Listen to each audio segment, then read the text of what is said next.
Railway station पर उतरते ही मन भक्ति में लीन होने लगता है।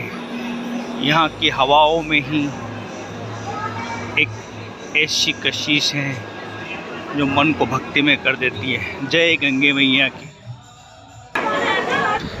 जब आप हरिद्वार की यात्रा कर रहे हैं तो एक बात का अवश्य ध्यान रखें कि प्रत्येक सदस्य के पास उसकी अपनी आईडी अवश्य रहे। आधार कार्ड सबसे अच्छी आईडी है, क्योंकि किसी भी होटल या धर्मशाला या आश्रम में रुकने हेतु प्रत्येक व्यक्ति की आईडी आवश्यक होती है।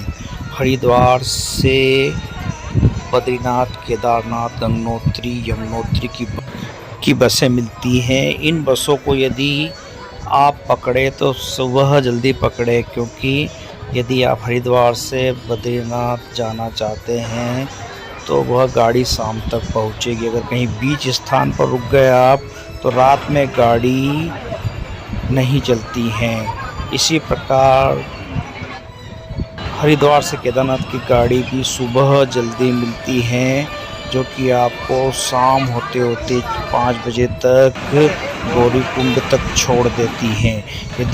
यदि आपको गौरीकुंड से पुनः बद्रीनाथ की यात्रा करनी है तो वहाँ से भी आप सुबह जल्दी गाड़ी पकड़े, ताकि वह शाम को पुनः आपको बद्रीनाथ छोड़ दे।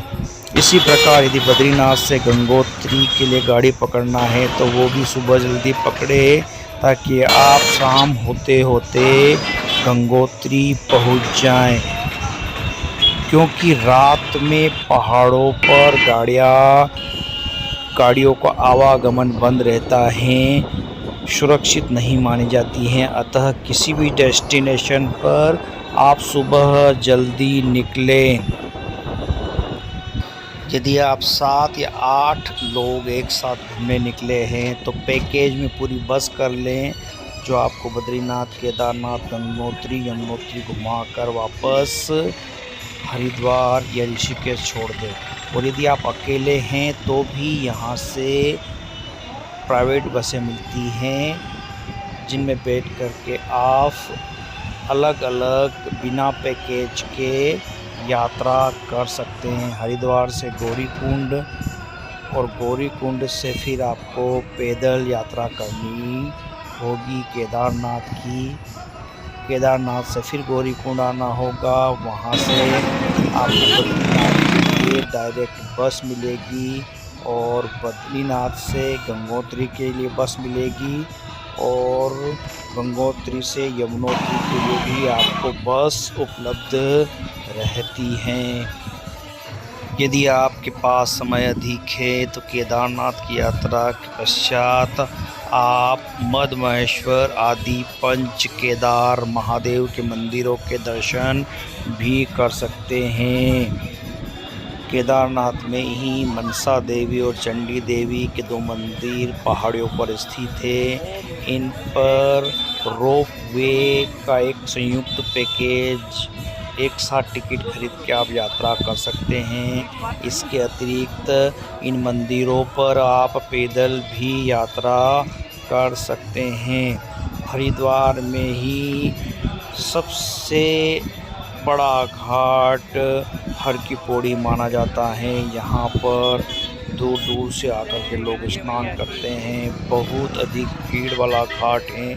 इसके अतिरिक्त अनेक घाट यहाँ पर बने हुए हैं और अनेक मंदिर यात्रा करने हेतु हैं।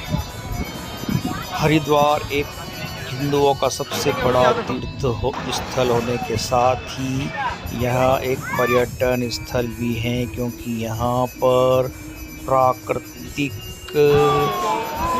दृश्य बड़े ही मनोरम हैं। जहाँ भी आप हरिद्वार में घूमेंगे वहाँ पर आपको गंगा माता बहती हुई मिलेगी। हरिद्वार में माया देवी का मंदिर सती के अवतार देवी माया को समर्पित है। पौराणिक कथाओं के अनुसार इस मंदिर के अंदर देवी सती का नाभि और हृदय स्थान गिरा था। मंदिर के अंदर देवी माया, देवी काली और देवी कामाख्या की मूर्तियाँ स्थापित हैं। इस मंदिर में सुबह 6 से शाम की 4 बजे तक आप यात्रा कर सकते हैं। नवरात्रि में इस मंदिर में बहुत अधिक भीड़ रहती है। हरिद्वार में एक और मंदिर है जो कि हिंदुओं का सबसे बड़ा मंदिर माना जाता है। इस मंदिर का नाम है पावन धाम मंदिर। यह प्राचीन मंदिर स्वामी वेदांतानंद जी महाराज द्वारा स्थापित किया गया था। यह मंदिर की यात्रा के अलावा आप कई अन्य खेलों में भी भाग ले सकते हैं और यहाँ पर दुकानों पर ख़रीदारी भी कर सकते हैं। हरिद्वार का एक और प्रसिद्ध मंदिर है नीलेश्वर महादेव जी का मंदिर। इस मंदिर में आप प्रातः 6 बजे से रात्रि 8 बजे तक दर्शन कर सकते हैं। हरिद्वार के कनखल में दक्ष महादेव का सबसे पुराना मंदिर है। मंदिर दक्ष प्रजापति के नाम पर रखा गया है।